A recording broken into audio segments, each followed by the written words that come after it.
Before we start tonight's episode, I'd like to pay tribute to our fallen soldier, Lore Master Kevin.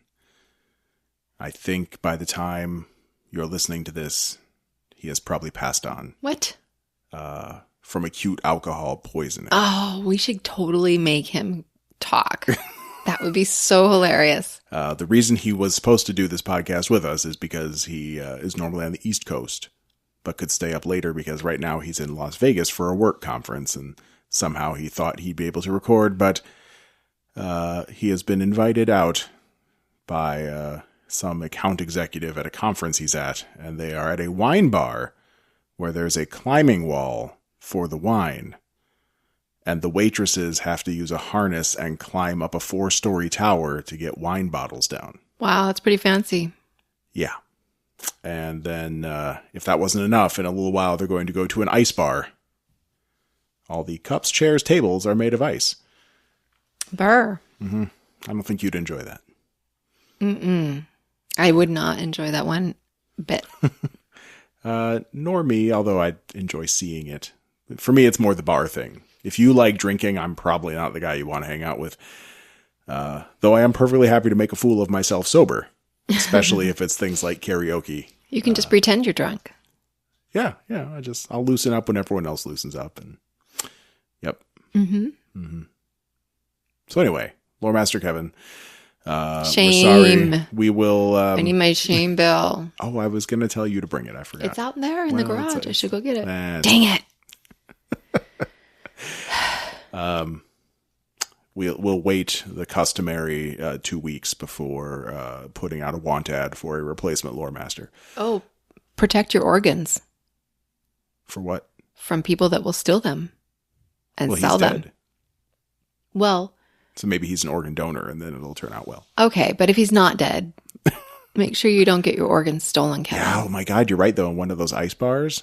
Because then you don't even It's need to fill up place. a bathtub with ice. You just need to lay someone down on top of a table. Yeah. Wow. It's all coming together now. Yeah, I mean, look, the White Walkers would love it there. Oh, yeah. And they are also dead. I wonder if they did that, a theme. That's what I would have done if I had an ice bar. Yeah, no shit. Well, if they think of that, I'm sure we'll get pictures, but I don't know.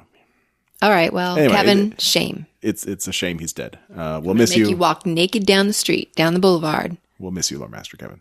Should we start the show? Okay.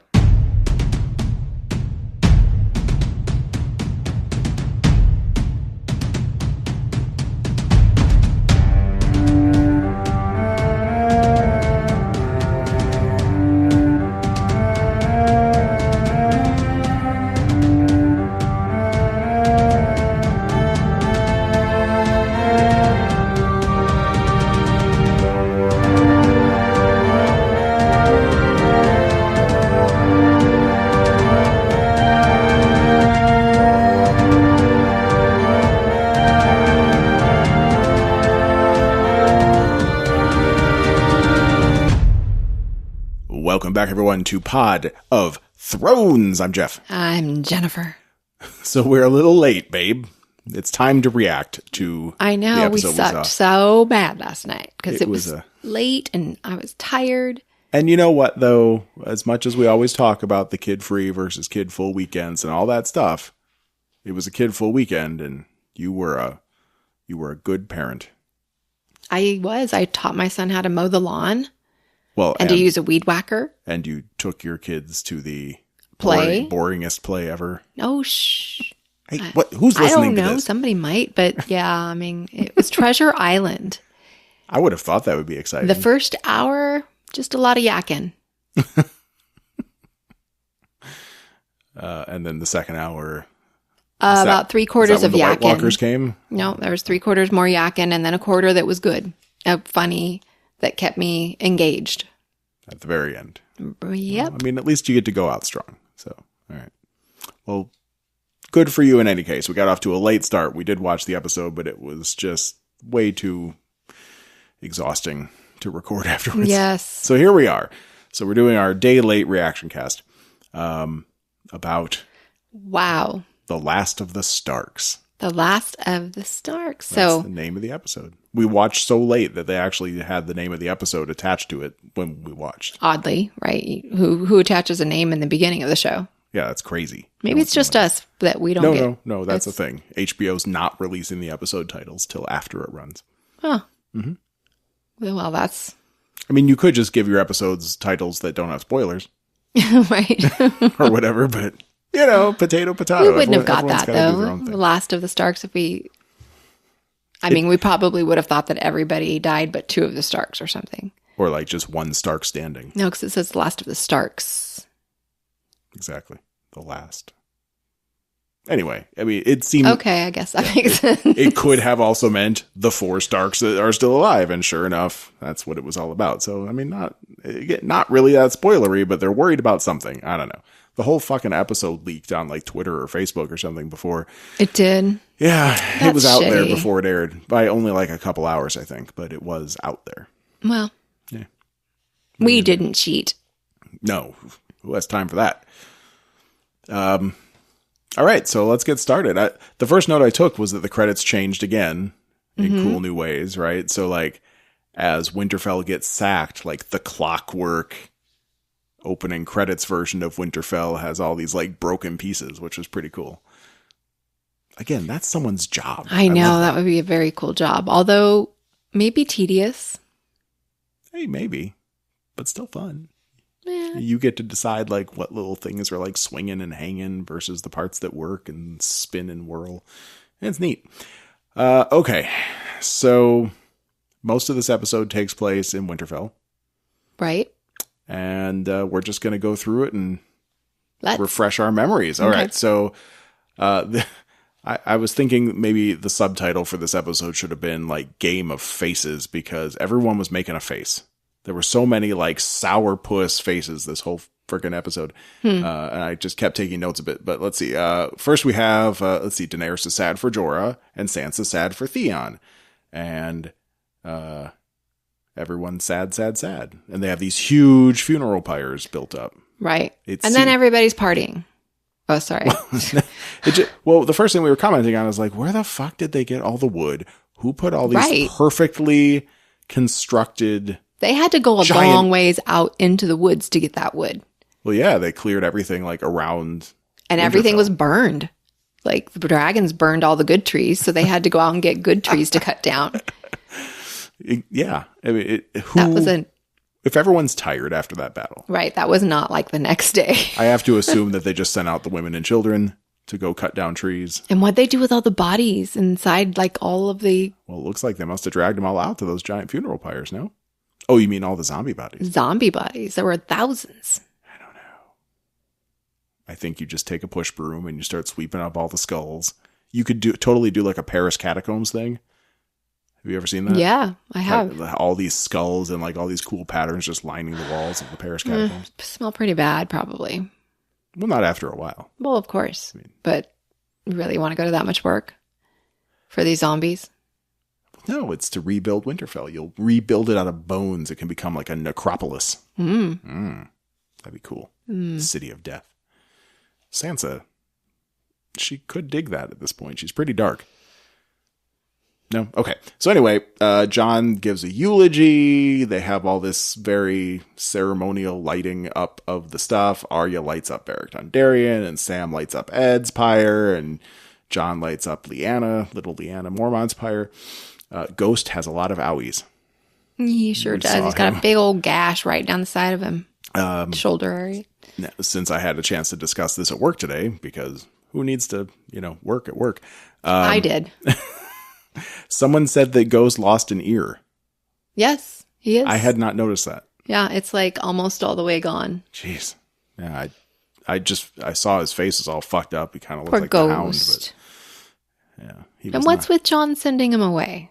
Oh, we'll come to that. Fucking asshole. All right. So then there's a giant feast. We just cut and just party time. Right. Everybody's partying.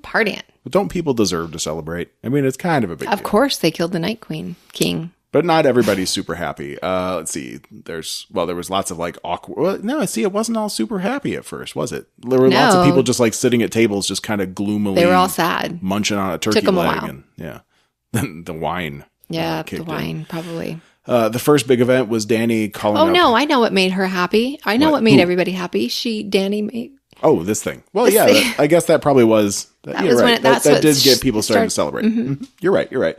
So Gendry's going to go leave because he wants to find Arya. Oh, God. This does not make sense to me whatsoever. What happens? Between Arya and Gendry. Oh, they don't have a relationship like that. Well, obviously they don't. They just don't. But Gendry's hung up on her, though. No, he's not. Because she's awesome. And he wants to go look for her, but then Daenerys calls him out, and it's tense for a second because she's all like, your dad was an asshole. He murdered my family, and da-da-da. And then everything turns out okay, and she smiles and says he is now the Lord of Storm's End, which is pretty badass someone name. needs to be there. It's a cool name. That castle has a lot of history involving, like, actually storms. Like, I guess... I think the first couple castles like kept falling over. So then like Bran the Builder came out and helped the young early Baratheons like build up a castle that could withstand the test of time. Neat. But yeah, no other Baratheons that we know of are really alive. So it's cool. She legitimized him. He's like, no, I can't have all this. No, I'm nothing. And then she says, well, I'm your queen, bitch. So yeah, you're going to have all this. And then he gets all happy and everyone's cheering and it's awesome. Right. And of course, Dany just did that for political reasons.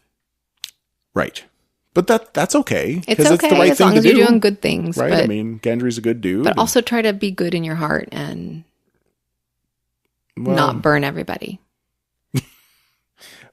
We'll see how much of that she has left in her.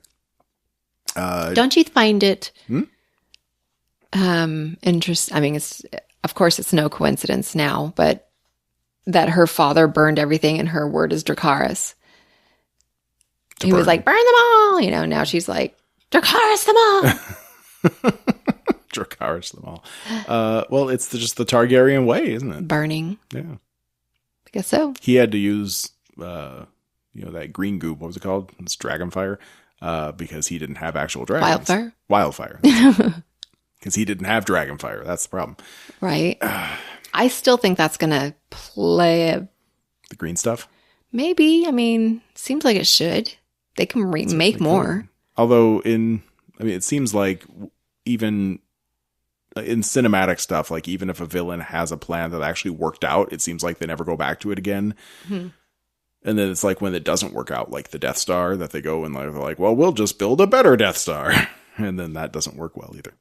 But when you have something that works, they're like, nope, gotta do something different this time. I don't know. I could be wrong. She could still have wildfire caches built up around the city. They used the harpoons twice. I know that's not what they're called, but they used... The scorpions, yeah. Mm-hmm. They used it twice, but it only worked once. Sort of. More or less. No, it worked twice. They made Drogon land, but they didn't kill him the first time. Well, it was just tested. It was the first time we got tested. Right, now it's, they're done testing now. All right, let's see. Jaime and Brienne have a toast. Davos has this deep conversation about Melisandre and the Lord of Light, and he's just trying to figure everything out. Tyrion loves Bran's wheelchair. And Bran's all like, oh, it's cool. I just copied the design from some dude like 120 years ago. That was perfect. I live mostly in the past now. Oh, I actually wrote down a quote. Tyrion goes, well, you're the Lord of Winterfell now. You're the male heir. And he's all like, no. And Tyrion's like, well, don't you want, to be a lord? And he says, quote, I don't really want ... anymore. I said the ... but it was implied in his mannerism. I don't really want anymore. He reminds me of the guy on IT Crowd. What's the guy in the back room? Oh, yeah. If you haven't seen the IT Crowd, it's on Netflix and you should watch it. It's awesome. I forget the guy's name, but yes, the guy in the server room. Yeah. Absolutely right. All right, let's see. So Tormund chose Daenerys and Daenerys chose Arya, which was another, she's the hero of Winterfell, which I think the Hound even had a smile on his face for that one. He did. Only a second. And then Sansa has her first, actually, I think it was her second, sour look at Dany. And then she's like, how dare you? Yeah, well, it's just, I don't even know. Is it how dare you? Or is it just I hate you? Or she doesn't trust her, and she knows that she's bad news, because I think she's going to be bad news. I think, though, that part of what's making Dany bad news is that she's being treated like she's bad news. I feel like if people like Sansa had just embraced her and been like, you're going to be a great queen and everything's going to be awesome, then Daenerys would have a better chance of staying on the light side. I could be wrong. Okay, no, that makes sense too. There's also a genetic component for mental illness, so, Mm-hmm. She's just a little too powerful with the dragon. Yeah, and she knows she's powerful, which is a problem. But she's going to get that other dragon killed. Yeah, she sure shit is. Let's see. Well, and Sansa wanders off.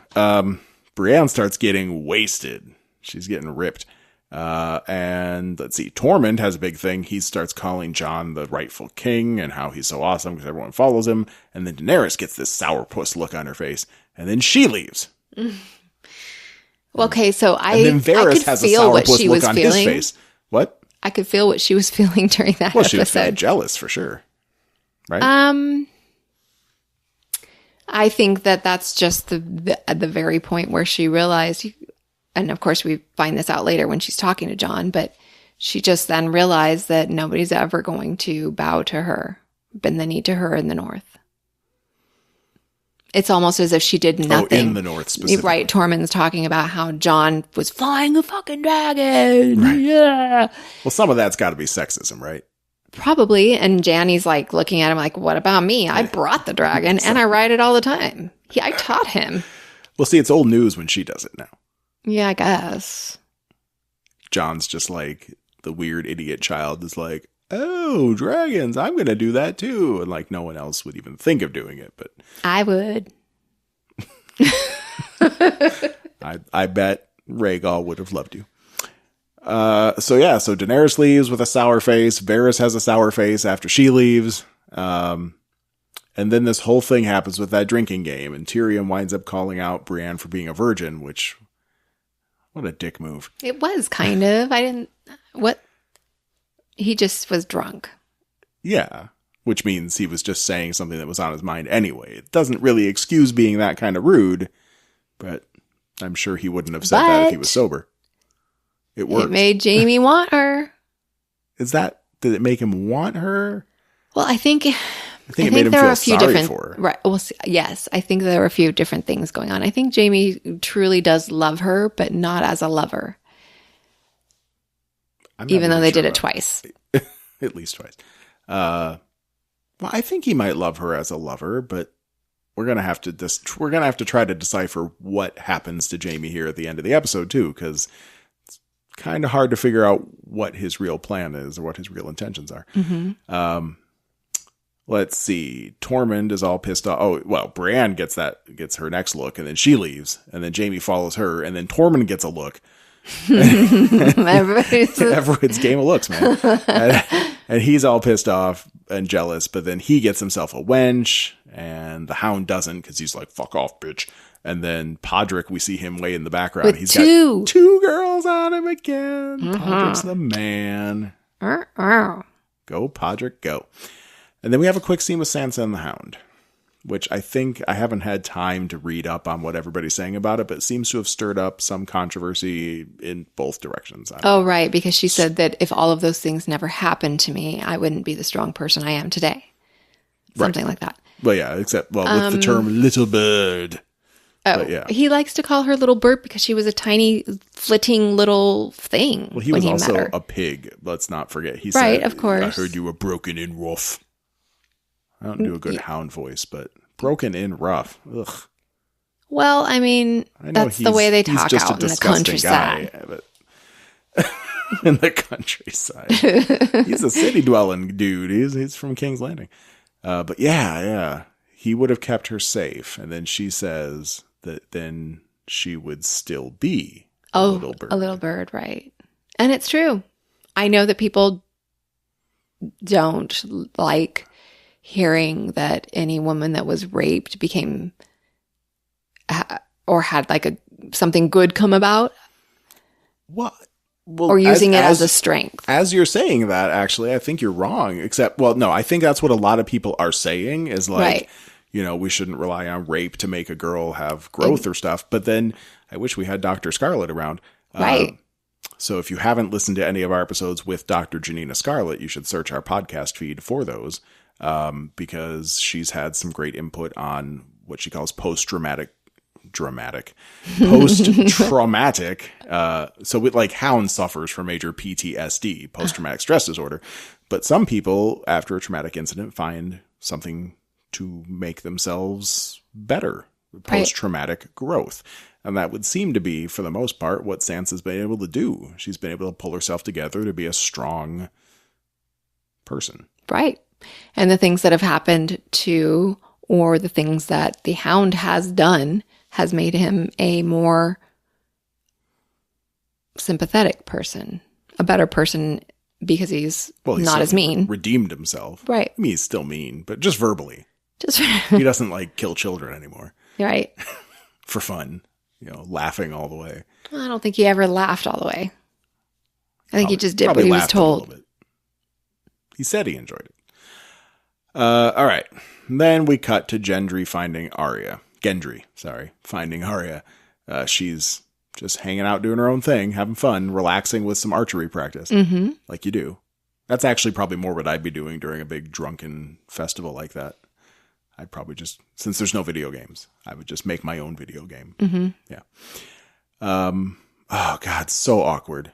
I wonder if anyone watching this thought that it was going to go well. No, because it never felt right. Yeah. I mean, he's all like, hey, I'm a lord now. And come be with me. You can be my lady. Yeah. We'll be lady and lord. Which, I mean, it goes back to what he said a long time ago. Like when they first split up and she's like, you know, you can be my family. And he was like, you know, you'd be my lady or something like that. Didn't he say that? Yep. Yeah. Or something. My lady. Right. So it goes back to that, which is really sweet. But that's not Arya anymore. She fucked you. But like she took you. Like she's not.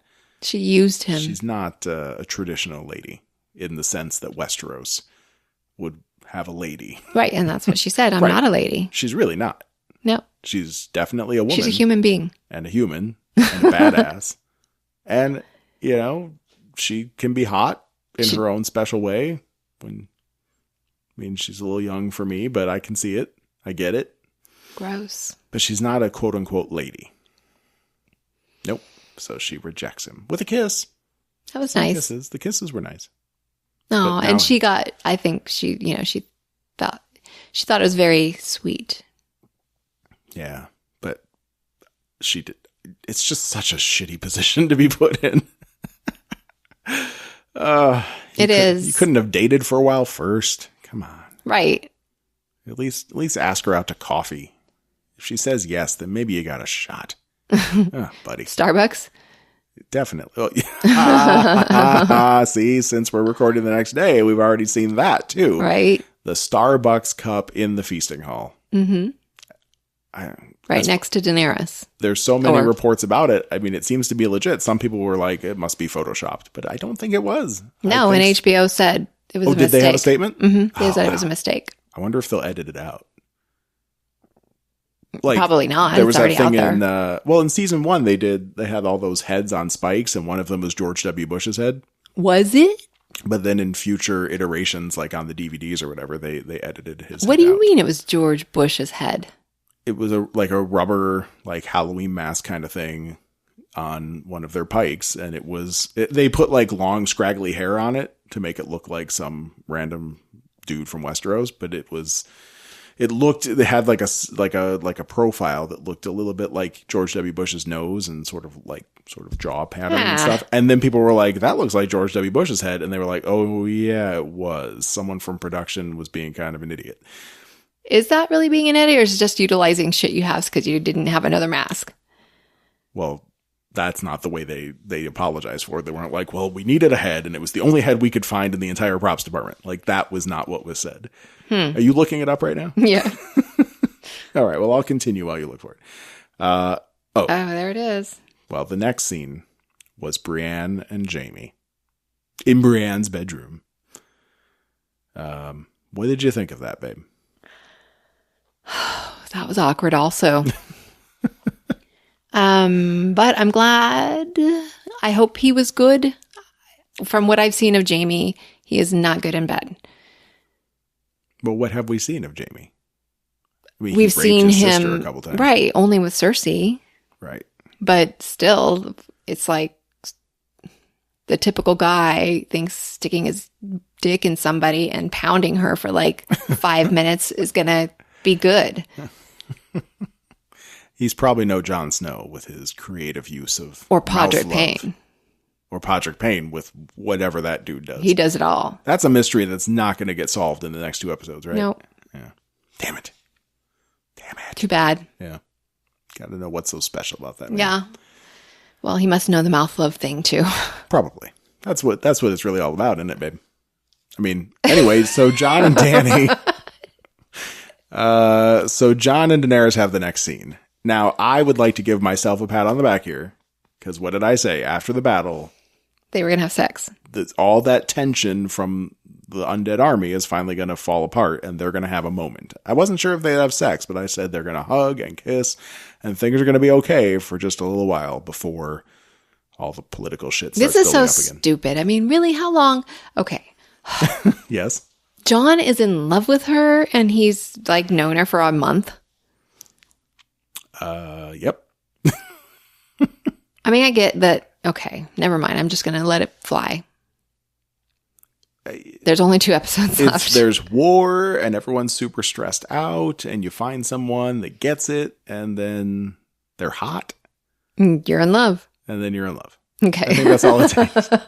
That's all it takes, man. They couldn't be like, so what's your favorite TV show? Like, there's only so much going on, and most of it's an undead army. The dragon vouched for Jon, right? Like, they got along. It's like, when someone meets your dog, and your dog's all like, oh, this is a good person. And then you're like, well, I have to fall in love with that person and marry them. Yeah, that happens all the time. I think it does. You take your dragon down to the dragon park and meet all the other dragons. All right, so they make out for a minute, and then Jon's upset, and then she's upset. Everybody's brooding. Everyone's brooding, right? But the crux of it was, please. There was also a lot of begging this episode. Please bend the knee. Ever. No, well, he already bent the knee. Oh, please don't ever tell anybody anything about anything. Ever. Please. Not even Arya or Sansa. Right. More of this don't even tell your family shit that got Ned Stark fucked over in the end. And then Jon told him anyway. He sure did. Yeah. Well, we don't know that he even promised. He was just like, I can't do that. And she's like, well, you have to if we're going to be together. Nah. Right. And then she walks away, and then he just broods some more. And then, so he never really promised, but she was hoping that he would do what she thinks is the right thing. And they never talked about the fact that they're aunt and nephew. Yeah. That seems like something they should discuss. I mean, this comes up later. I think Varys and Tyrion were talking about that. And Varys' point was like, well, for Targaryens, that's not so weird. Mm-hmm. But even though Jon's a Targaryen, that's not how he was raised. And you really would think that it would at least be on the pro-con list, wouldn't it? It would be bad. The North, and they said that, the North is not accustomed to aunts and nephews. But marrying. If he never says to anybody about anything, then nobody knows. Would know that they're aunt and nephew. Right. But what did Tyrion say? So how many people know? Or I don't know, Varys asked how many people know, and Tyrion's like 8.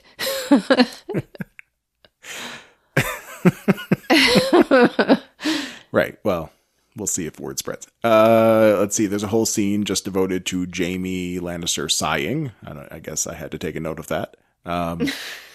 He was in bed with Brienne. She looked all happy. Yeah. I wonder what he was. Sassified. What was that look on his face? Probably like, well, now I've done it. She's been in love with him for a long time. Yeah. And now he gave her the opening to like really latch on, which he probably. She was even wearing a dress when he like was leaving. Well, it was like a nightgown, but she looked, like normally she would have like pulled on her pants and threw on her shirt. A shirt. Like a big flannel and like a hunting cap. Yes. Pulled on her big old boots. All right. So cut to the war room. And now I need an explanation. Cersei has the Golden Company and the Lannister forces and whatever else that they've kind of pillaged from like High Garden if they kept anyone alive to join the armies and stuff. Mm-hmm. But 50,000 Golden Company.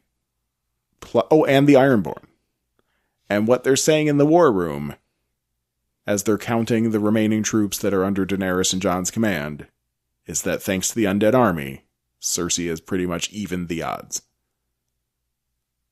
I find that hard to fucking believe that there are 50,000 plus Northmen and Dothraki.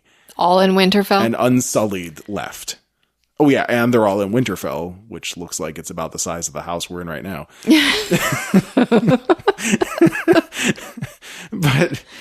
But it was so messy in the last episode.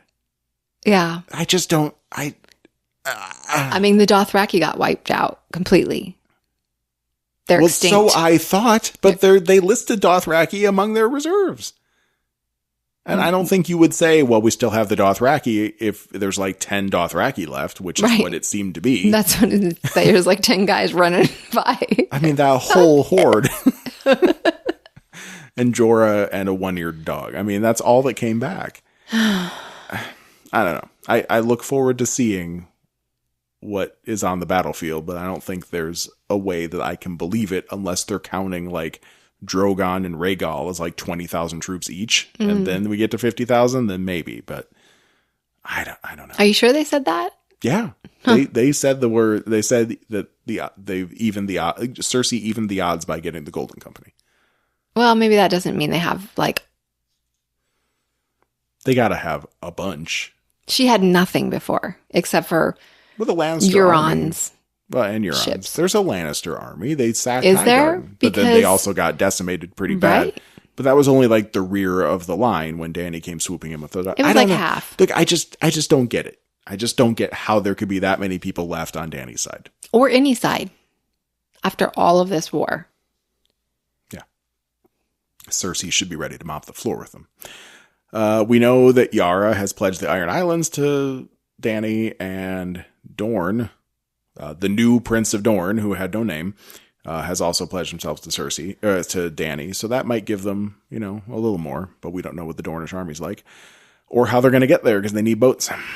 All right.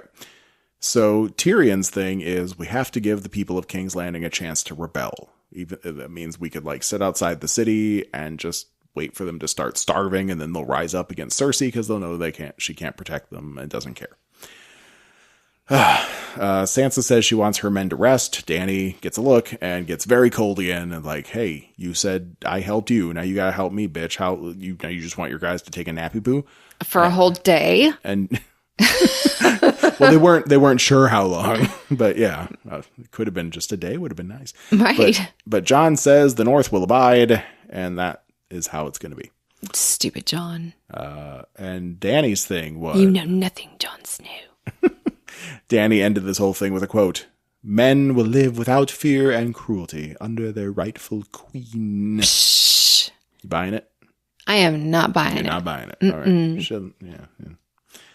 She's rushing off to war again. I would rest my troops at least for a couple days. Well, okay, but the thing is, you let them rest for a couple days, they're probably like, I'm out. I cannot do this anymore. I'm done. And they'll just leave. Wouldn't it be worse if you just were like, okay, fuckos, it's time to march again right now? Well, I mean, they'd be like, what? Oh, they're just kind of... tiredly getting in line. Shuffling. Okay, cut to the Godswood. It's time for the Stark family chat. They don't With trust... the stupid... Does that tree not resemble Tracy the tree from the Rainforest Cafe? Can you Photoshop together a side-by-side? I don't know. I don't have Photoshop now. Give it a shot. Funny enough, the Starks do not trust Daenerys. And the four of them are the last of the Starks, and Jon is not really a Stark, but he's kind of a Stark. He's not their brother. That much, at least, is true. He's not their brother. Right. So he swears them to secrecy. I will tell you a secret, but you must not tell anybody ever. And of course comes like, well, why? Well, I can't tell you why, you dumbass. You have to swear to secrecy. That's the whole point. But then, the interesting part maybe about all that is that he doesn't tell them. Bran does. Right. So maybe Why John... is that interesting? Well, maybe John feels like he didn't really understand break Dany's trust. Because Dany was like, please don't ever tell anybody. And he can honestly say he didn't. True. Of course, He's going to play that game? Well, and if he does, though, then that sort of paints a target on Bran. Like, he's the asshole that lets all the secrets out that fuck Dany over. Maybe. Yeah. Maybe. Bran doesn't seem to care. He doesn't care about anything anymore. That's true. You can paint a target on me right here on my forehead. Because it's not my forehead. I am a crow. A raven. A raven. Sorry. I think it's crow in the books. Oh, can we talk about the crows that Bran sent out? during the last episode? Right. Was he sending a message? Oh, yeah, I'm sorry. But the last. Well, he warged into like 100 crows like he does because he gets like that shutter clicking sound out of all their eyes. And he can see a million places at once, I guess. There was no point. Right. I mean, at best, he found that the Night King was up there somewhere with his dragon. And then the Night King went back to what he was doing. Yeah. Yeah. I just don't get that. It gave us a nice special effect shot. I guess that we got to see that where the Night King was and how far away, or that he was riding a dragon. Who knows? They could have just shown us anyway. It would have been nice if Bran did anything. Mm-hmm. I think we all agree on that, right? Or Jon. Yeah. He fought, though. He did fight a little bit. Yeah. Okay, next scene. Jaime and Tyrion. So they're just hanging out, having some beer or whatever. Jaime has announced that he's going to stay in Winterfell with Brienne. Brienne has to stay in Winterfell to protect Sansa, because that's her job. Jaime's going to stick around too. He doesn't want to be part of the fighting to the south. He probably doesn't want to have to face off against Cersei. So I could understand that part, at least. And then Bronn. It's a little surprising. Yeah. But we knew he was coming at some point. Well, I thought he was going to wait in King's Landing for them to show up. But how, I mean, he could have helped. Got all the way up there. He didn't want to help in the battle, obviously. I wonder if he was like hanging out in like in the tree line, just like, wow, that's a lot of undead. I probably would just hang out in the tree line. Maybe climb a tree. Well, that must be what he did, because he certainly was ready to have a confrontation after the battle. Punches Tyrion in the nose. Right. Poor Tyrion. And basically it comes down to that whole doubling of the offer for your life. Tyrion said he would double any offer. And so instead of River Run, which I didn't think was a shithole, he offers Highgarden, which is, I guess, very nice, even if River Run's fine. It's got better weather. It's lovely. Mm-hmm. It has roses everywhere. That's true. So, yeah, I guess. I could see Bronn there, walking down the street, picking the rose. Yeah. Like John Travolta. Throwing it at women. You can't tell by the way I use my... It was such a short scene, though. Like, nothing really happened. He's just like, all right, I'll take Highgarden, and you fuckers better survive all this. They don't have enough time to tell us the entire story. But they do. They would have. Right, I don't know. They could have had 7 episodes instead of 6. I don't know. All right. Hound and Arya outside Winterfell. Turns out they're both going the same direction. Going to King's Landing. Mm-hmm. I'm telling you, next week. Oh my gosh, the Mountain is going to get his ass kicked. Well, Lord Peter Baelish is going to make his return. I'm calling it. I've been calling it for a while. I'm calling it again. She's going to get into King's Landing as Peter Baelish. They're not going to let Arya start. Nobody knows Peter Baelish is dead. A lot of people know Peter Baelish is dead. In the North, all the Northern lords and their guards know Peter Baelish is dead. There's no reason that news would have traveled south. They're not going to give Cersei information. And Arya probably would have told them specifically not to, because she's like, excuse me, guys, I'm just going to take this corpse back to my room. Please don't tell anyone he died. You don't need to know what happens next. I don't think so. It would be such an easy way to get to Cersei. It Might would not be the awesome. easiest way to kill her because the mountain's always going to be there, but it's going to be a way to get in. Does she want to talk to him? She's probably going to want information about what's going on. I don't think it's going to happen. All right. Maybe not. I still think Sansa might end up queen of everything. Queen of the 7 kingdoms. Queen of wishful thinking. Remember that song? No. It's an 80s song. All right, so they're going the same way. It's pretty cool, though, Sansa and the Hound on the road. Let's see. Sansa and Tyrion have a scene on top of the battlements, and I don't know if there's much to it. I mean, Tyrion's trying to plead with Sansa to just give Dany a chance, basically, and stop being such a bitch. Right. Sansa reads into Tyrion that he's afraid of Daenerys, which I think is very true.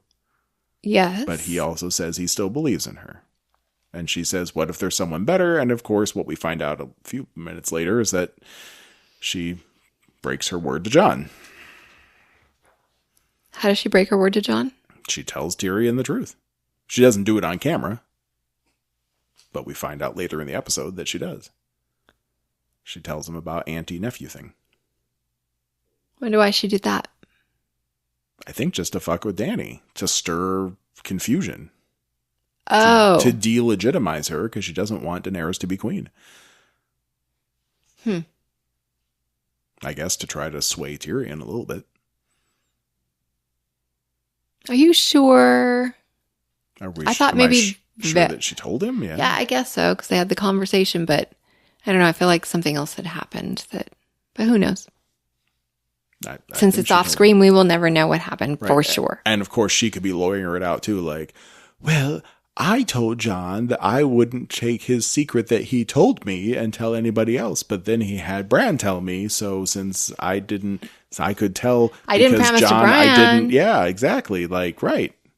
There's probably a lot of like lawyering going on in everyone's heads. Okay. The free folk are leaving. Tormund is taking what few wildlings are still alive and going back north of the wall because they can now. It's safe. And then I feel like they're not safe. There's nothing much alive up there. I hope there's some animals to eat. That's what they need most. But then Ghost is going with them. Jon asked him to take Ghost north. I know. Because that's where he belongs. But no, he belongs with you. You guys were like soul linked or something. Right. I mean, it's such a dick move. Maybe if I want to give Jon the benefit of the doubt, and I really don't, but maybe when Jon died, maybe that soul link was broken, and that's why we haven't seen Ghost so much, because they just don't have like a good relationship anymore. But it still seems like a real dick move. He was your loyal dog. He just fought for you and lost an ear. And you're just going to be like, well, it's been nice. He didn't even give him a hug. Expensive and very difficult to have animals. I know. On hand in a show. It's not expensive to have Tormund, though. Are we going to see him again in these last 2 episodes, or is he really done? I don't know. I'm going to be really bummed out if he's done. Well, now he has another chance with Brienne. And then we get a quick catch-up with Sam and Gilly. Story of Sam and Gilly. Guess what? They're having a baby. They're having a baby. And they're going to name it Jon. That's right. Yeah. So Very cute. Jon hopes it's a girl. Maybe that's the princess promised. Inside Gilly. Mm-hmm. Anything's possible. Anything is, right? Yeah. I mean, really. Anything's possible. And then Jon and Davos leave. Again, don't even say goodbye to Ghost. They're just like, well, Ghost is going with Tormund. He's a dog. They don't give a fuck. Just watching him leave. They don't even feed him. Remember how they used to tie him up? They used to chain him up in the kennel and leave him there? Well, yeah, I think that that was under someone's orders. Right. No. What was that? Yeah, not Craster. I almost said that too. It was the second in command guy's name. Curly-haired buttface. Dang it. That was so long ago. Ugh. Really was. I'm sure someone's screaming it at their podcast device right now. Okay. Targaryen fleet sailing to King's Landing. So Jon's walking south with whatever army they have. Walking? I guess so. I hope he's riding. He's probably riding. Everyone else is walking. So Jon is leading the foot soldiers. And it takes him how long to get there? They were saying a fortnight. So that's 2 weeks. Is that right? I don't know what a fortnight is. I think a fortnight is 2 weeks. Okay. So now we've actually gotten a time frame for things, which also means it's going to take the Hound and Arya like 2 weeks to get there down to King's Landing. But meanwhile, Daenerys sails on her boat with some of her people, probably the Unsullied. What few of them are left. And they go down to Dragonstone. I said they were sailing at King's Landing, but they actually have a scene either on the boat or in Dragonstone first. Tyrion and Varys have a conversation. Oh, I think this conversation's on the boat. So they have a conversation about how, Sansa told Tyrion. I think Tyrion even said it. Like, he got this information from Sansa. They were discussing this whole legitimate heir thing. So it's a little troublesome. So Sansa told Tyrion. Tyrion told Varys. 8 people now know. And I think it was Varys started making the point that whether or not Jon wants to be king, people follow him anyway. Right. And that might be the best qualification. Maybe we should marry them together, Dany and Jon, which is like their choice as advisors. Like, okay, you guys are going to get married now. We planned it for next Saturday. We hired a DJ, and we got a tux for Drogon. But then the question was, would she even share power? Does she want a king? I don't think that she would do well with long-term relationships. I feel like if I was Jon, I feel like that would have been the best offer as like a compromise. Like, I won't tell anybody, but if you love me and I love you, then let's get married and we'll make sure everybody's free together. That's what love is. Right? I guess. If you really love someone, then you're going to want to share everything. I would think. Dany doesn't think that if there's anybody else on the throne, especially Jon, then people will not listen to her. Possibly. She's just super insecure. I mean, no matter how you slice it. Nobody in the North likes her. She should have put on some northern clothing, maybe dyed her hair black. Ooh, that would have been good. I bet Targaryen hair doesn't take dye. I bet it just all slides right off. Probably. Magical. Like silver. Yeah. Not that anyone actually asked her if she would share power. They were just positing the options. But Varys says he's worried about her state of mind. Probably for good reason. Mm-hmm, me too. Me too. And then we have the scene where they're sailing towards King's Landing. And Daenerys is flying overhead. It's all majestic and things are looking up. Ugh. She never learns. I guess not. Yeah. You want to talk about it? Well, I mean, they got the giant harpoon out again. A bunch of them. A bunch of them, yeah. And poor Rhaegal. Rhaegal got stuck. Right in the throat. One went through his throat. Oh. Poor thing. Oh, he was screaming and bleeding. Now he's fish food. Mm-hmm. Good meal. Too bad we can't raise him from the dead. Yeah, those days are over, thank goodness. Yeah. Although, if like the Night King ever makes his return in some fashion, in a future episode, many hundreds of years down the line, that'd be a cool thing to pull out of the ocean. Like a skeleton dragon. Yeah. That'd be awesome. That would be. It'll probably happen someday. So Rhaegal down. So for those of you playing Game of Thrones Deathpool Bingo, you got to mark your cards. And then Euron just comes out from behind a rock. So like Daenerys is way up in the air, doesn't see a whole fleet of boats hiding behind a rock. I think people are rightfully angry about that. But yeah, and then she charges them and then she steers away just as they fire like 40 giant ballista shots at her and then they don't hit and then they attack the boats. And they destroy the boats. Dany has lost another fleet. Mm-hmm. God. And the people. I don't know where she keeps getting these boats. They can't be fast to build. And somehow they take Missandei. Yeah. She was in the water or something. Somebody in a schooner came by and just scooped her up. Somehow we were seeing everything from Tyrion's perspective. So as soon as he got bonked on the head, we don't know what happened. The boats were getting exploded, but they might have hit some of the boats like boat to boat, do some raiding too. I don't know. Or maybe they just fished Missandei out of the water. But why her? Out of everybody. Maybe they were looking for her. Well, they chopped her head off, so... Hey, spoilers. I'm sorry. Well, I was just like flashing in my mind. We thought she was the spy. Right, there was that option. I did get a message from Josh saying, well, maybe she wasn't the spy after all. I still think she technically could have been, but it doesn't really matter anymore. Like, she could have been... She thought she made herself a good deal and started selling information only to get betrayed by Cersei, because who doesn't get betrayed by Cersei? Yeah. But at this point, I guess it's not that important, because it's probably not going to come up anymore. But Rhaegal's down. And the fleet is wrecked. Survivors to the beach. Grey Worm's looking for Missandei. Turns out she was captured. But before we get there, everyone retreats back to Dragonstone, which I guess is pretty close to King's Landing if you look at it on the map. Still couldn't have been easy to get there, but they did. So, That'd suck. Your boats get blown up, you drag yourself onto the shore, and now you have to walk all the way back to Dragonstone. Which is probably not an easy place to walk into. It's built on a mountain of dragonglass. So, Varys is begging Daenerys not to destroy King's Landing, but at this point she's ready to just burn the whole shit down. Mm-hmm. And she says she will free the world from tyrants, but she will try to make an example of Cersei. She's going to give him one shot. She will give a public call for Cersei to surrender. And if she does, then great. And if she doesn't, well, fuck them all, I guess. Tyrion and Varys have a conversation in the throne room. Dany's throne room. I guess she was sleepy night-night. And they're talking about destiny. They're talking about Jon Snow. They're talking about who they should back. They're full of doubt now. I guess because Dany's falling apart in front of their very eyes.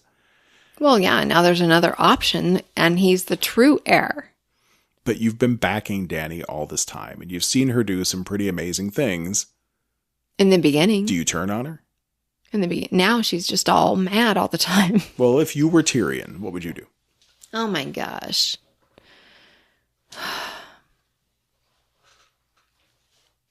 I don't think either of them are fit for the throne. Jon or Dany? Well, I mean, because he doesn't even want it, and he's kind of fucked up, although Varys says that's the exact kind of person that you want on the throne, because they don't want it. They're not there for power. Well, that would be the kind of person that you would expect would break the wheel. Dany's so obsessed with being queen now, it doesn't really seem like she wants that kind of change anymore. She just wants a new Targaryen dynasty. Right. She just wants to be queen. She's not even in it for the people anymore, it seems. She says she is. She says she is. But if that's the case, then she should be compromising more. Yeah. Well, she wants to free the world of tyrants by acting like a tyrant. I think that's not a good way to set yourself up. Mm-hmm. Yeah. A little scary. But Tyrion still believes in Dany.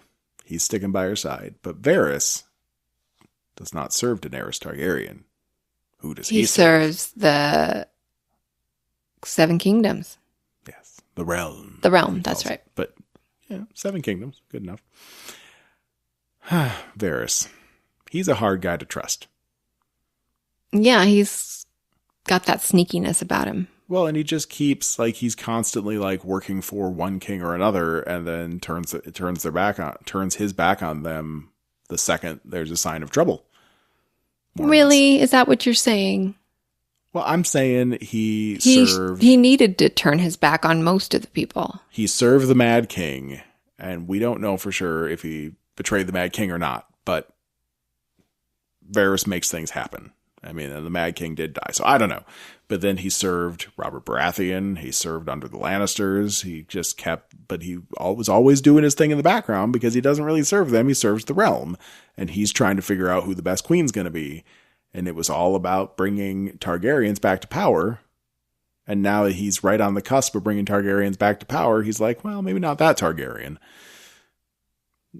Jon's a Targaryen, so there's that. Varys was always behind getting a Targaryen on the throne. Not sure why. Because he thinks it's best for the realm, even though the Mad King was a psycho. Right. And, well, now he's seeing that she's showing signs of being psycho, too. That is Jon's advantage. He's not inbred. And he's not psycho. He's just dumb. Sometimes. Kind of boring. He knows nothing. That's true. But I mean, he would look good on the throne, just sitting there, getting all fat. He'd become like Robert Baratheon like his eventually. Crown's on, but it's crooked. Yeah, he's just slumped like sideways in the chair. He looks like Thor from Avengers Endgame. Oh yeah, he's got one knee up. Big old gut, like me. Yeah, so they have to make their decision. They're going to go sleep on it. Varys hasn't specifically said he's not with Dany anymore, but it seems like he's pretty much there. So that means something's going to happen by the next morning.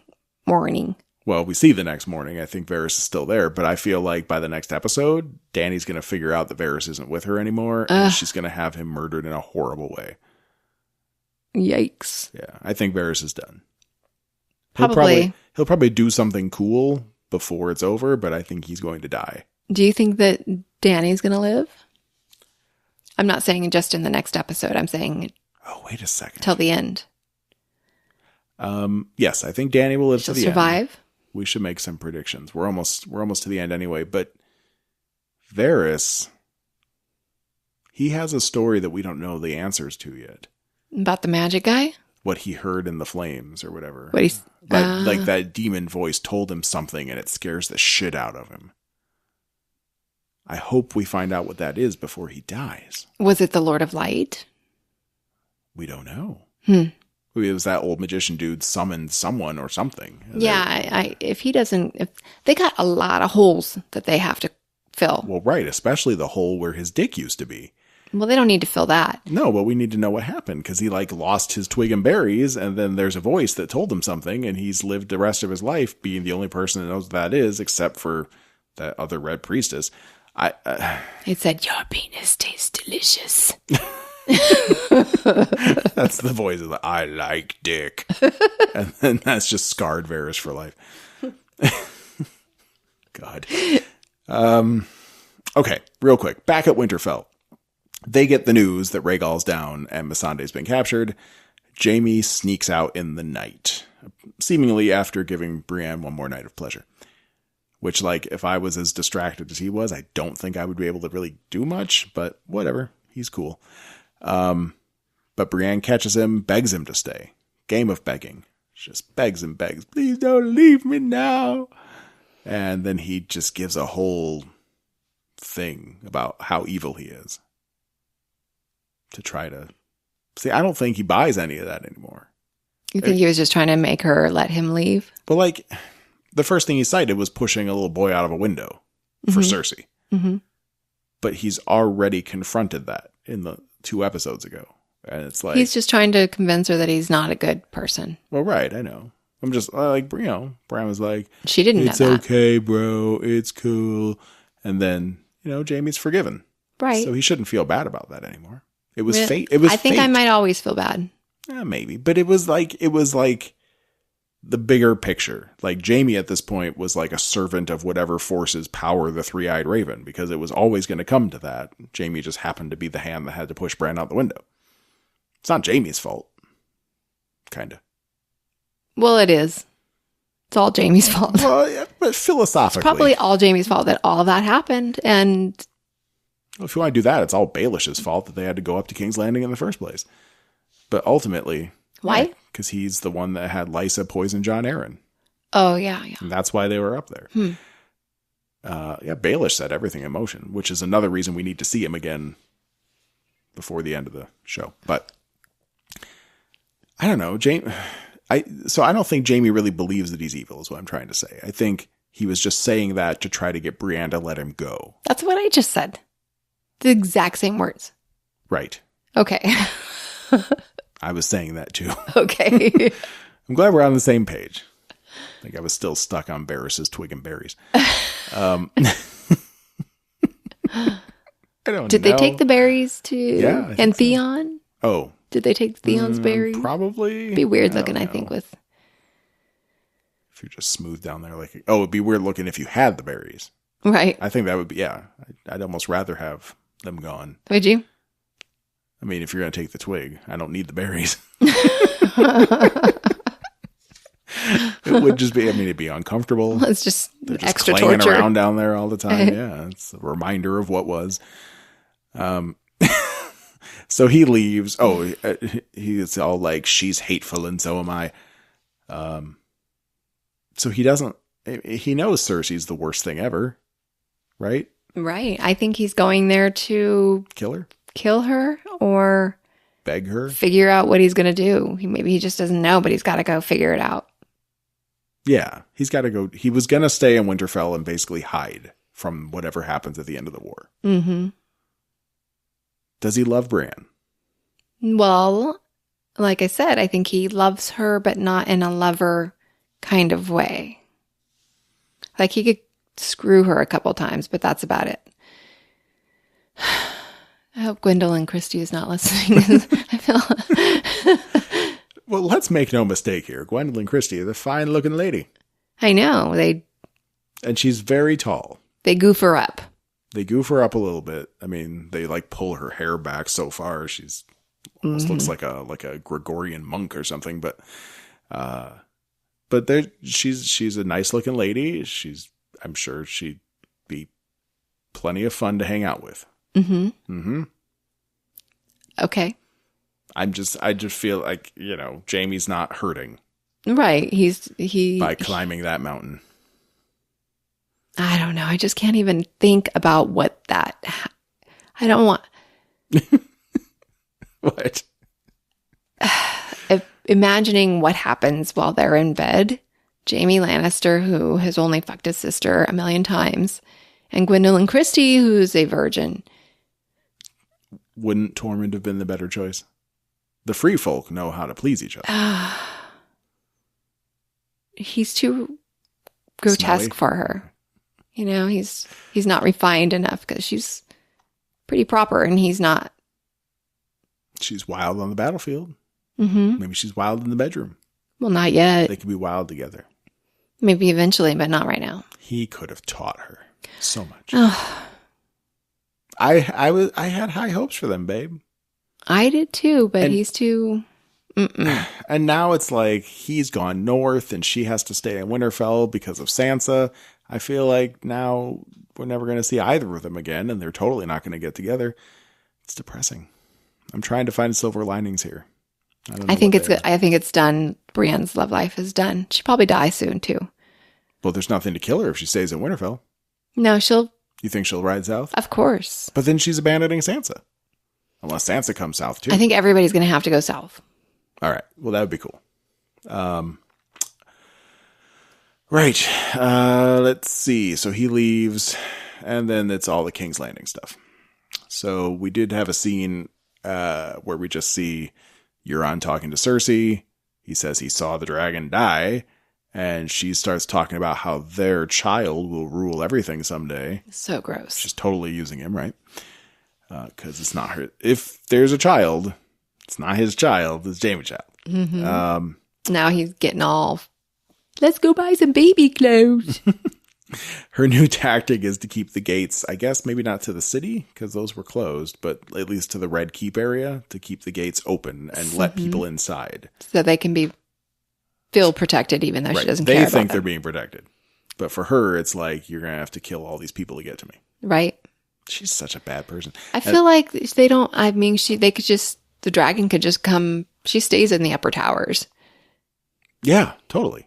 They could just come to the upper towers and demolish it. Well, you just got to take a path like around the city. Now that we see that there's the scorpion ballistas on the city walls, you just got to come at it. Maybe from like way up high. Go so high that like you're above the clouds and they can't see you, which did happen in episode 3. They were up above the clouds at one point, Jon and Dany. But what are they going to do then? Well, no. So like if Dany takes Drogon and goes up above the clouds where no one can see that she's coming, and then gets past all the ballistas and then dive bombs the Red Keep, she could go right for the throne room. Perhaps, but there's not going to be many clouds about now because night's over or the winter's over. It's pretty clear in King's Landing on typical, like just all the time. Well, if you're going to put it that way, something's going to happen. Yeah, something's got to happen. Something's got to happen. Okay, final thing. Dany. Maybe Arya will kill Jaime and mar Jaime's face. a lot of people have said that, but now they're not in the same place at the same time right now. Arya's got a head start on him by at least a full day on the way to King's Landing. But that is another possibility. Arya wears Jaime's face, and then Jaime, the little brother, can still kill Cersei. Possible. All right, so the last scene of the episode was Dany at the gates. Qyburn comes out. Oh. Qyburn. Someone at work likened it to the scene at the end of Lord of the Rings, the third Lord of the Rings movie, where the mouth of Sauron comes out and has a nice little conversation with Aragorn and the gang, but you probably don't remember that, do you? Yeah, it's okay. I don't remember a mouth coming out. Of super nerds. He was a dude, but like his eyes were covered, and then he had like this huge oversized mouth that they I don't remember that. All right. Wow. Well, we'll have to watch it sometime. So it was this cool little talking scene. Qyburn, very confident. Tyrion's like begging him, please surrender. We don't want to kill you all. Qyburn seems to feel pretty safe. Surrender or Missandei dies right now. And she's up on top of the wall. Mm. And they say, no, you surrender. Right. And then I was like, no, you surrender. You surrender and give us Missandei. No, you surrender and we won't kill Missandei. Basically. Yakety yak. Well, Tyrion did talk back. He moved right past Qyburn and marched over to Cersei. Almost got shot by arrows. Tried to give him his most, I don't know, what's the look that he gets on his face? He's like, his puppy dog look. Please, sister, please don't do this. And he mentions the baby. For your baby. Which is interesting because if Euron has any smarts, he'll be like, wait, how did Tyrion know she's pregnant? Mm-hmm. Mm-hmm. I was thinking the same thing when he said that. I was like, Euron's right there. And you haven't seen her since before. Cersei's probably counting on him being stupid. Which he is. I think he is too. But then, for all Euron knows, they have like, a family email distribution list. They're sending each other updates. Ravens. Yeah, those two. She's like, I'm pregnant. Stay tuned for the baby shower. She sends out pregnancy announcements, like little little bobblehead pictures of like a stick figure with like a Cersei face and a Euron face on them. We're having a baby.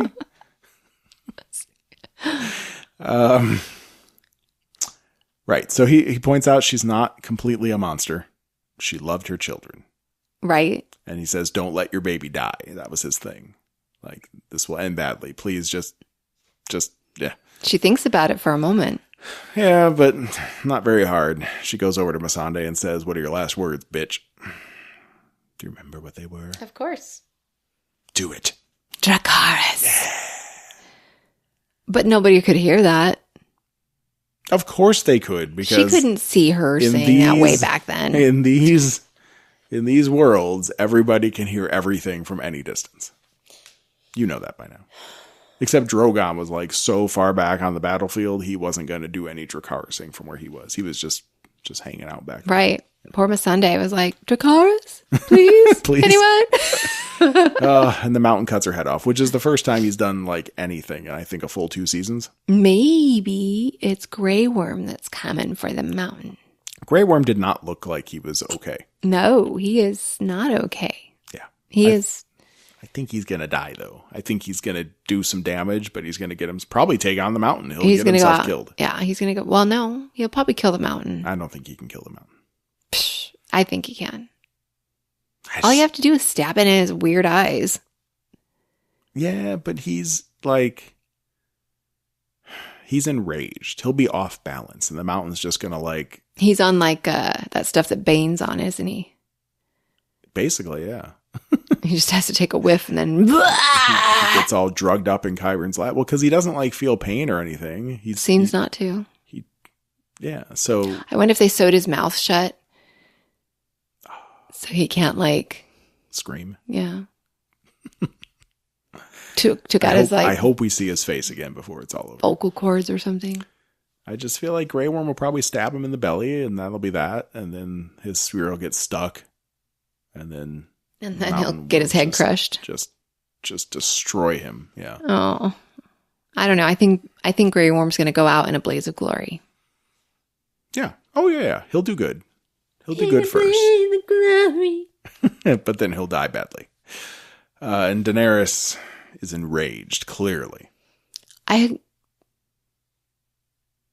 Nothing. And that's how the episode ends. I think that I feel like, what can she do? She's walking away right now. She's going to walk away, get on her dragon, fly somewhere, right? Throw a tantrum, stomp her feet. I know we didn't watch it last night, but I did watch the preview for next week. Oh. There's nothing there. Yeah. There's like a scene of like Tyrion walking up to Dany in Dragonstone and like they're planning map room thing. And then there's a scene of Euron looking like all full of himself. Mm-hmm. And then there is a shot of like the sky. And then like Euron looks up in the sky and then you hear like, wah, like the dragons are coming, which that may or may not be the scene that's going to happen because it's all cut together as a preview. So who knows? Dragon. There's definitely fighting that's going to happen next episode, but it didn't show anything. Really. Absolutely nothing. It's disappointing. They're going to find a way. Somebody's going to find a way. Okay, so let's talk about that then. So what's going to happen next episode? Qyburn has made more wildfire, and somebody's going to get the wildfire, and they're going to use it on the Euron ships. Okay. Wait. I don't know. Oh, someone good is going to get the wildfire from Qyburn. Right. I'm hoping that's what's going to happen because they need to burn down their harpoon things. Well, they have harpoon things on the city too. I know. On the city walls. Well, I mean, they'll throw it everywhere. Yeah. I don't know what's going to happen. How can they get in there? Well, I mean, a siege is a siege. Like, you can bust down the door. You don't have to have a giant to do it every time. How will they do it? Well, I don't know.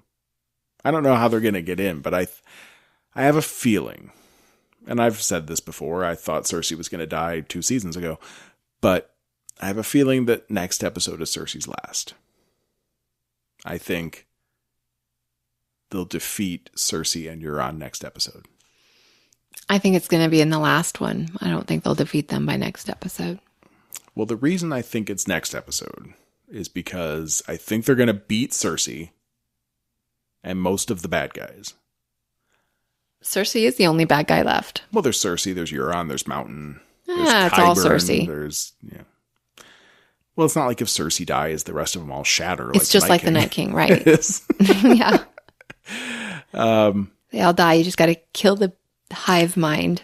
Well, that's why you need Arya, because Arya kills Cersei, and then the Golden Company just turns to dust. I'm still betting on Dario, but Dario Naharis? Yeah. He's coming back? Well, he's in the Golden Company. Well, he's not, but he could be. He was. He was when he was younger, yeah, I think. He was. He was part of the Golden Company. I'm trying to remember. It was either someone came up in the Golden Company. Either Dario or Jorah spent time in the Golden Company. Maybe both. I don't know. It's possible. I think it was both. That's why they were so chumsy. Chumsy. They knew what it was like to be a mercenary. Maybe. But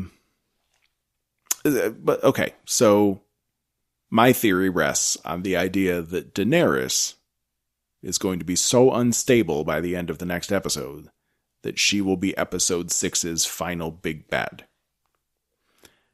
And they'll have to defeat Jon, will have to defeat Daenerys, and then reluctantly become king.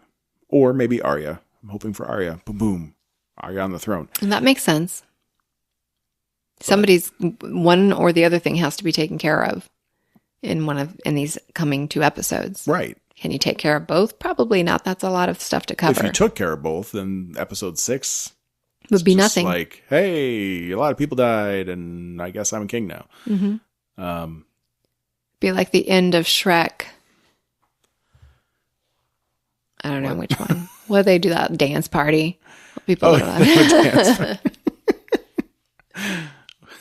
Drogon is like singing "I'm a Believer." Yeah. Okay. So what's the other option then? Daenerys dies in the next episode, and then they have to take Cersei out. Jon Snow and Arya, maybe Jaime, take Cersei out. I don't know. It's so hard to predict. everything is not what I thought it would be. Yeah, well, that's what they thrive on. Mm-hmm. This feeds Weiss and Benioff. It feeds them. They're growing stronger right now as we're talking. I wonder if I'm going to be very upset at the end. Maybe nobody good will be there. Maybe. Maybe Danny will burn them all, like everybody, and she's the only person left. In the whole continent? Uh-huh. Okay, well, that would be fun. I think it'll be a big battle next episode. I think we'll have more army-on-army combat. Maybe we'll get to see the Dornish troops arrive. That'd be cool. Yeah. They're fun to watch. All the troops have to come together, that's for sure. Mm-hmm. Right now. Over me. So, yeah, it's really hard to make predictions at this point. But I guess the question is, with 2 episodes left, do you still think Sansa's going to be the queen? Do you think she can pull it off? Maybe if everyone else dies? She could pull it off unless somebody kills her. Okay. Will she and Brienne leave Winterfell? Yes? I think so, don't you? I kind of feel like Brienne's probably going to wind up chasing Jaime because she's in love with him. I don't know. She'll try to stop him from being his own worst enemy or something. She'll try to save him, and she'll probably pay the price for that. I don't think she's going to try to save him. Well, he's trying to save her by leaving her behind. Is he? We don't know that. Do you think he really doesn't like her? That's not the question. The question is, does he still love Cersei? Is he going to go to her side? He can't because Euron's at her side. He's going to have to just... Well, and he was basically exiled. I mean, the mountain almost killed him. Mm-hmm. So maybe he really, really loves Brienne, and now he wants to, like... He would have told her the truth. Well, maybe he loves Brienne, but he feels like he needs to help save the world because no one else can stop Cersei but him or something. I don't know. Something noble. But who knows? But I would say Brienne will probably follow him, but she's going to have to like take Sansa with her. Like, Lady Sansa, I know I vowed to protect you, and I know there always has to be a Stark in Winterfell, but Bran's here, and he's genetically a Stark. He's not going anywhere. Yeah, we won't take him with us because he's useless. And just please come with me because I have to protect you, but I have to go help Jaime. And then they'll have like a Thelma and Louise thing going on. They'll be on the road, being all bad. We'll get to see her laugh some more. Hopefully. Brienne. Once or twice, yeah.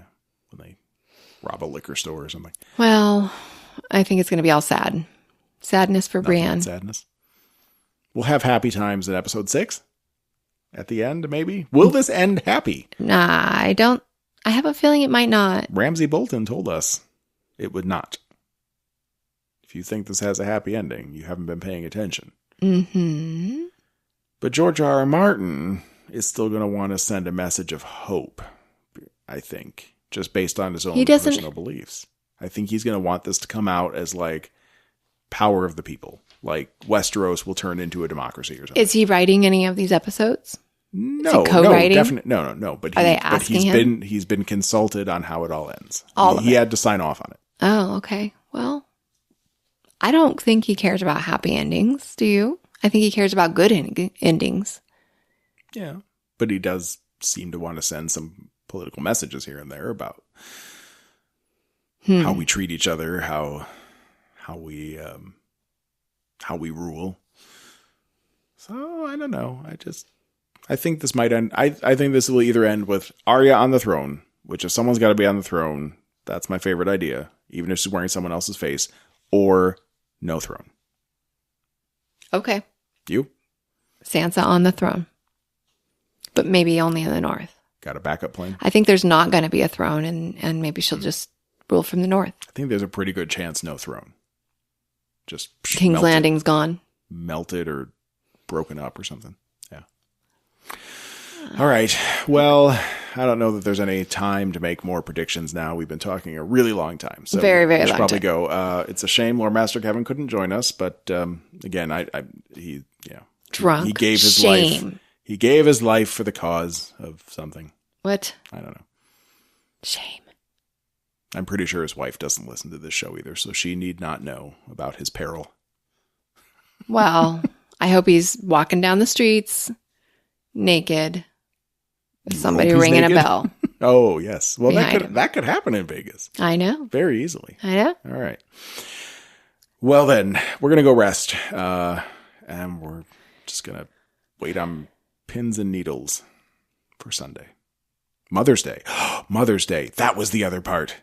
The episode's happening on Mother's Day. Ooh, Mother of Dragons. This is why I wanted Lore Master Kevin to be here, because he was telling us once about how I think like the episode where Tyrion shot his dad was aired on Father's Day, and like they seem to time some of their episodes around stuff like that. So yeah, I think next week is all about mothers killing mothers. Maybe Drogon, maybe Jon and Dany will fight, and then Dany's going to kill Jon, and then Drogon's like, he's the rightful heir, and she eats him. I mean, he eats her. He eats his own mommy? Mm-hmm. Ooh, that'd be brutal. Tyrion killed his own daddy. It's true. That'd be something. It's her only son.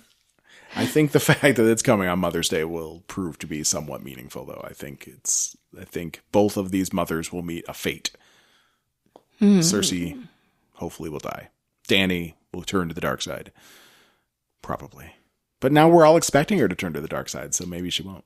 Fuck this show. All right. Well, 2 episodes left. Okay. We gotta go. Uh-huh. Gotta go. Let's go. Bye. Bye, everybody. We'll talk soon.